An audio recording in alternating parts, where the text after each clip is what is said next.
144 বছর পর প্রয়াগরাজে মহাকুম্ভের আয়োজন। তাই এবার ভিড়ও হবে অন্যান্য বারের তুলনায় অনেকটাই বেশি। উত্তরপ্রদেশ সরকার মনে করছে এবার 40 থেকে 50 কোটি মানুষ আসতে চলেছে ত্রিবেণী সঙ্গমের পুণ্যস্থানে।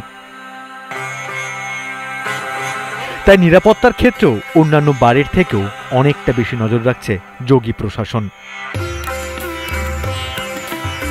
কুম্ভে যোগ দিতে আসা লাখ লাখ ভক্তদের সব সমস্যার সমাধানে এবার বিশেষ হেল্পলাইন নম্বর আনা হয়েছে। মহাকুম্ভে এসেছেন, কোনো সমস্যায় পড়েছেন, তাহলে আপনার ভরসা 112 অর্থাৎ ইউপি পুলিশ, উত্তরপ্রদেশ পুলিশের তরফ থেকে বিশেষ ব্যবস্থা করা হয়েছে। এবং 112 আপনি যখন ফোনে ডায়াল করবেন 112 এবং সেই 112 ডায়াল করার সঙ্গে সঙ্গে সেই ফোন এবং আপনার লোকেশন সরাসরি চলে আসবে এই কন্ট্রোল রুমে এবং আপনার সঙ্গে কথা বলা হবে। যে কোনো পরিস্থিতি হোক না কেন, একটা মাত্র ফোন, সঙ্গে সঙ্গে সহায়তা পৌঁছে যাবে আপনার কাছে।